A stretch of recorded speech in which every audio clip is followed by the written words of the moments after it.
Assalamualaikum warahmatullahi wabarakatuh. Selamat pagi. Kita akan melanjutkan pembahasan di subbab berikutnya dari aplikasi integral. Di sini kita masuk ke bahasan momen dan pusat massa. Ya, jadi ini related lagi sih sama fisika. Ya, jadi kalau ada pelajaran momen, kita tahu bahwa momen dari suatu benda yang mempunyai massa m, di mana dia mempunyai jarak X atau D ya dari titik tumpu. Nah, berarti momennya adalah massanya dikalikan dengan jaraknya terhadap titik tumpu, ya kan? Nah, hal ini juga berlaku apabila kita punya beberapa massa, ya kan? Misalnya di sini ada massa 1, massa 2, sampai massa N dengan jarak yang berbeda-beda dari pusat massanya. Nah, di sini kita bisa memperoleh momennya adalah dengan menjumlahkan semua total massanya ya, semua total momennya, semua total momen. Kayak gitu. Atau berarti di sini jumlah ya di sini. Jumlah dari I sampai N, X kalikan dengan M. Nah, sehingga di sini kita akan memperoleh yang namanya pusat massa ya, pusat massa. Nah, pusat massa itu di sini adalah total momen dibagikan dengan total massa. Jadi total momen dibagikan total massa ini memberikan di mana sih kira-kira pusat massanya, di mana atau di sini disebut dengan titik keseimbangan. Gitu. Nah, oke. Momen dan pusat massa ya.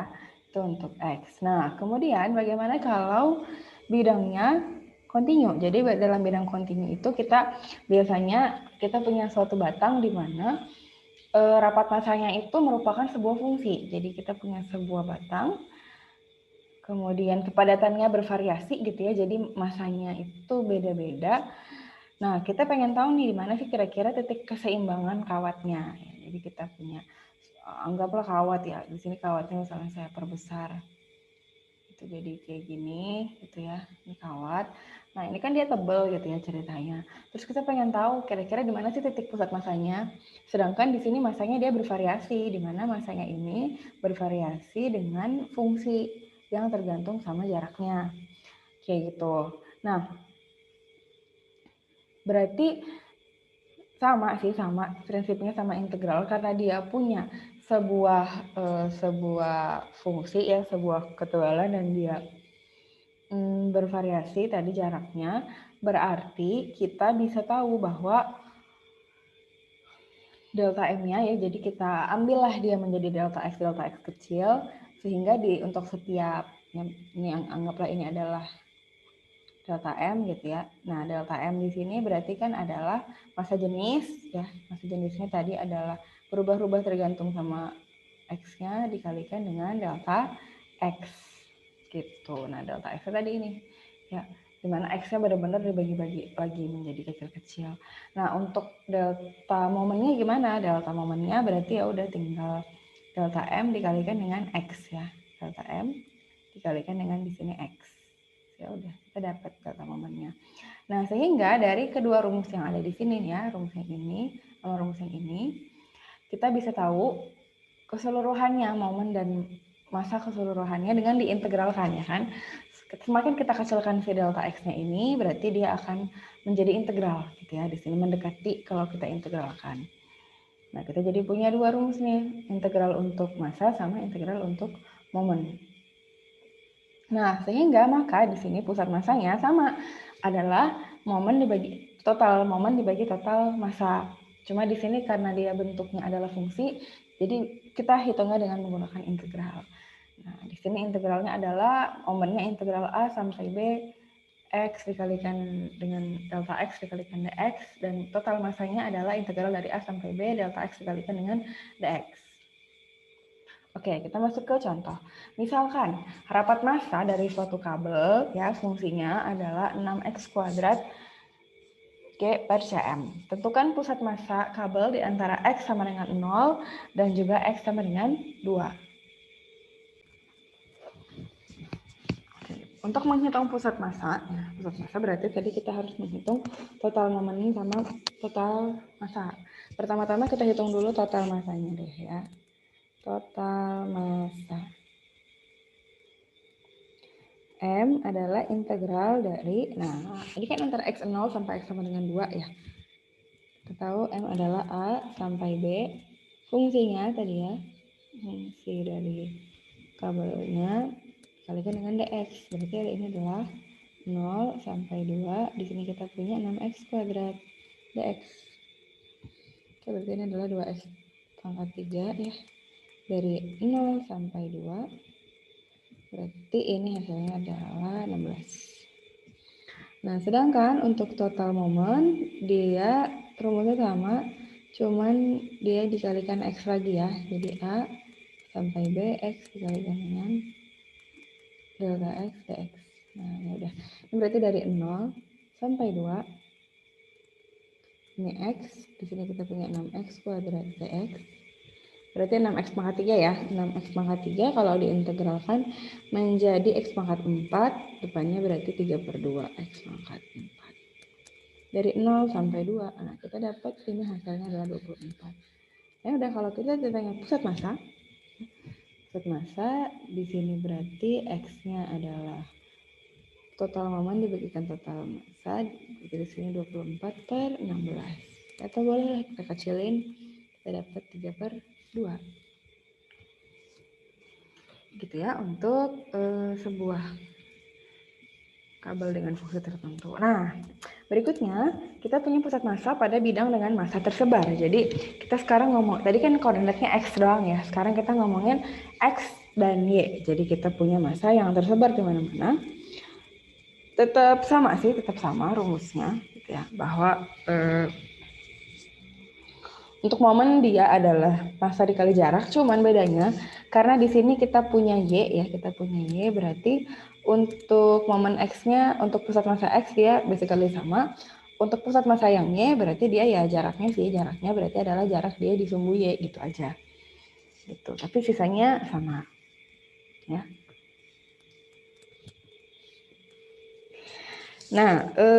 Nah ini ada yang berikutnya, distribusi massa kontinu dalam bidang. Jadi di sini anggaplah dia adalah sebuah lamima gitu ya, sebuah keping, di mana dia seperti kalau kabel tadi kan dia berubah-ubah deltanya, rapat massanya tergantung sama X. Nah ini dia berubah-ubah rapat massanya tergantung sama X dan Y. Jadi fungsi deltanya itu adalah dalam X dan Y. Karena ini adalah, anggaplah dia adalah sebuah bidang gitu ya. Jadi dia benar-benar berubah-ubah tergantung X dan Y. Nah, asumsikan dia adalah konstan gitu ya. Berarti gimana nih kalau kita mau cari pusat massanya? Nah, kita coba tinjau yang X dulu kali ya. Kita tinjau yang X dulu. Kita tahu, kita tinjau sumbu X maksud saya. Untuk di sumbu X kita tahu bahwa M itu adalah delta M ya. Jadi gini. Saya ambil satu keping ini ya, yang paling biru ini nih. Ya. Nah, delta M di M itu kan ini ya. Massa jenis dikalikan dengan A ya. Kemudian berarti kalau saya mau ngambil di keping yang ini doang gitu, saya ambil berarti di sini kita punya delta M massa jenis dikalikan dengan delta A ya. Saya anggap konstan dulu ya ininya massa jenisnya. Nah, si delta A ini gitu ya, karena dia adalah sebuah keping, ya kan? Ini saya perbesar nih keping yang ini ya, keping yang ini nih, yang itu. Nah, delta A-nya pasti kan di sini adalah delta X dikalikan dengan panjang persegi panjangnya. Nah, persegi panjangnya ini kita tahu bahwa di atas ya, dia adalah fx dan di bawah di sini dia adalah gx. Ya kan, di bawahnya gx. Berarti untuk panjangnya di sini adalah apa? Di sini adalah fx min gx, ya nggak? Fx min gx. Nah ya udah, sehingga di sini delta m-nya kita akan punya delta m-nya adalah delta dikalikan dengan delta a. Delta a-nya adalah fx min gx dikalikan dengan delta x. Nah, kalau mau dijadikan integral berarti m adalah integral dari a sampai b delta dikalikan dengan fx min gx dx.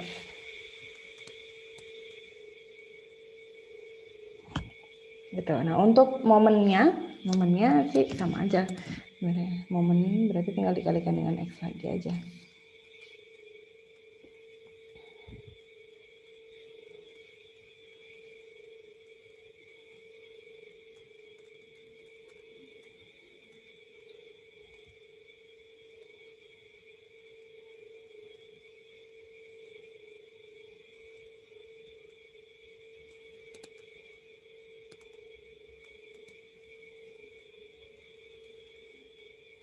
Sini a sampai b dikalikan dengan delta dikalikan dengan fx min gx dikalikan dengan x lagi gitu ya, dikalikan dengan delta x. Udah, berarti nanti m-nya untuk yang case ini dia adalah my ya, my integral dari a sampai b delta dikalikan x dikalikan dengan fx min gx dx gitu. Oke, itu satu ya. Tadi kita tinjau dulu yang pertama. Nah, berikutnya kita akan cari tahu ya momen untuk si x-nya. Tadi kan massa udah ya, massa itu tetap. Kemudian tadi kita udah cari momen yang y-nya. Sekarang kita akan cari momen untuk x-nya. Momen untuk x-nya itu sebenarnya berarti kan kalau kita punya sebuah persegi panjang lagi tadi ya, saya perbesar dari yang di sini. Nah, ini kan dia pusat massa ya, dia punya pusat massa di mana jaraknya di sini adalah x dan y. Tadi kita udah cari momen untuk y-nya ya, momen untuk y-nya di mana kita cari dengan fx min gx dikalikan dengan delta x. Nah, untuk momen untuk x gitu ya menjadi tidak ada sedikit yang beda sih, tapi bedanya sebenarnya nggak terlalu signifikan. Karena kalau momen untuk x berarti gini, delta m itu adalah delta momen adalah delta m dikalikan dengan jarak kan ya, jarak. Tadi untuk momen yang y clear jaraknya berarti adalah x ya, adalah x. Nah, tapi berarti terbalik, momen untuk x berarti jaraknya adalah y ya kan? Berarti momen untuk x di sini adalah delta m dikalikan dengan y.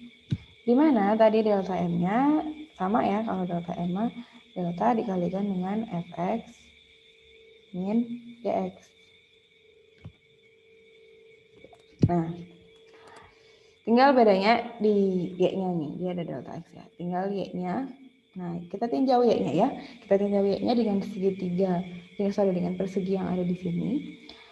Cara kita meninjau y ya di sini, apabila y-nya adalah sepanjang ini, y-nya di tengah-tengah gitu ya. Berarti kita akan tahu kalau di atas adalah fx dan di bawah adalah gx. Ya berarti y-nya adalah fx min gx, fx plus gx bagi 2 ya kan, karena ini y-nya benar-benar berada tepat di tengah-tengah persegi panjang tersebut, jadi pasti y-nya adalah fx plus gx dibagi 2. Jadi di sini y-nya ini masih ada ya, y-nya di sini berarti tapi berubah jadi yang tadi sudah kita cari. Di sini delta, di sini kita punya fx min gx. Nah, jangan lupa dikali y-nya dulu, jadi fx plus gx dibagi 2 dikalikan dengan delta x. Nah, di sini kita bisa dapat turunan integralnya ya. turunan integralnya. Nah, tapi belum clear nih, belum clear. Tadi kan kita dapat berarti M-nya, mx gitu ya, adalah integral dari A sampai B delta gitu ya, dikalikan dengan fx min gx, dikalikan dengan fx plus gx per 2. Dikalikan dengan delta dx, sorry. Nah, di sini kita tahu bahwa ada fx min gx, ada fx plus gx, berarti berubah menjadi integral A sampai B delta f kuadrat x ya, f kuadrat x min g kuadrat x dibagi 2. Di sini dx.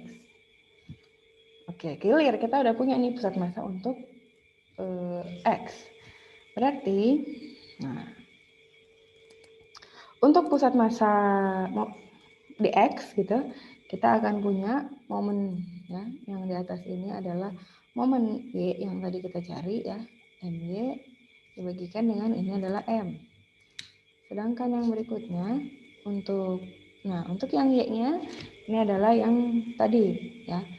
Yang tadi juga kita cari, di mana ini adalah momen di x ya, momen di x tadi adalah setengah dikalikan f kuadrat x min g kuadrat x per m. M-nya sama ya, jadi m-nya itu selalu sama integralnya. Oke. Jadi karena dia berubah-ubah sih ya, dia berubah-ubah tergantung sama x-nya, sehingga dia jadi agak berbeda gitu, rumusnya agak complicated. Tentukan, nah kita masuk ke contoh. Tentukan pusat massa dari lamima yang dibatasi kurva, lamima itu kepingan gitu ya tadi. Yang dibatasi kurva y sama dengan x kuadrat dan y sama dengan 2x plus 3. Pusat massa ya, kita ditanya pusat massa. Nah, kita coba paling gampang sih kita ilustrasikan dulu ya grafiknya. Kita punya grafik y sama dengan x kuadrat.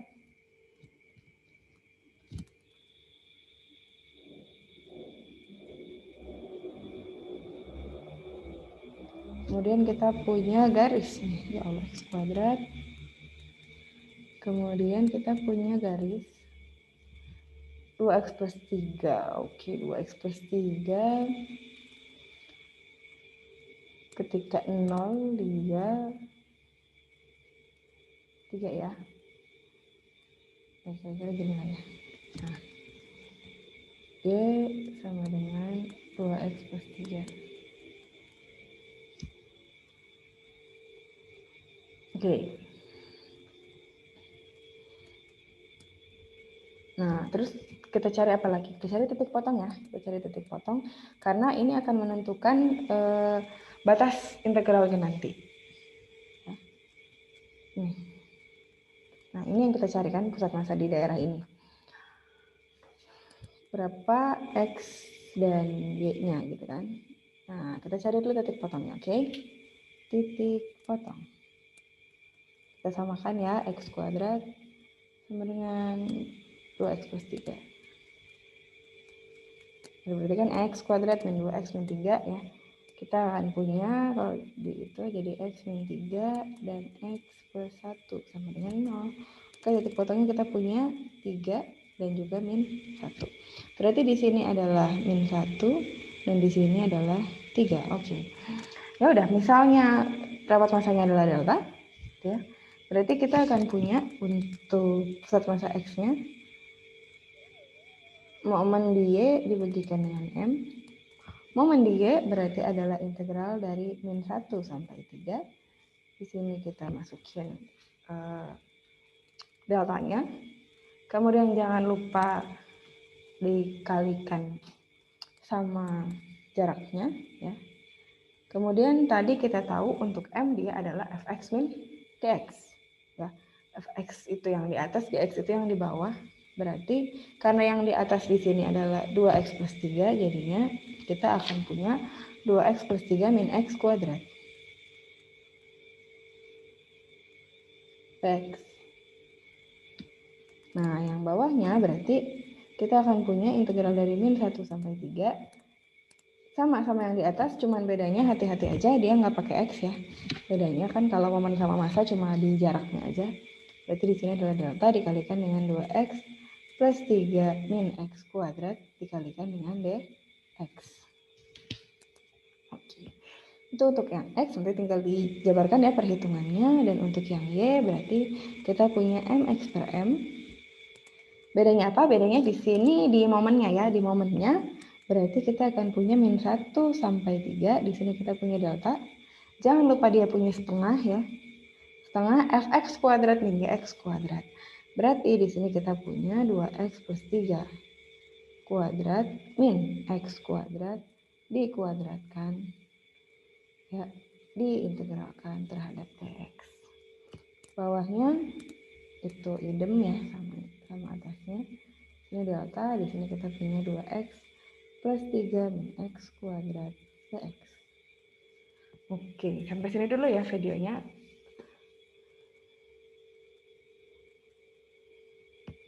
Terima kasih. Assalamualaikum warahmatullahi wabarakatuh.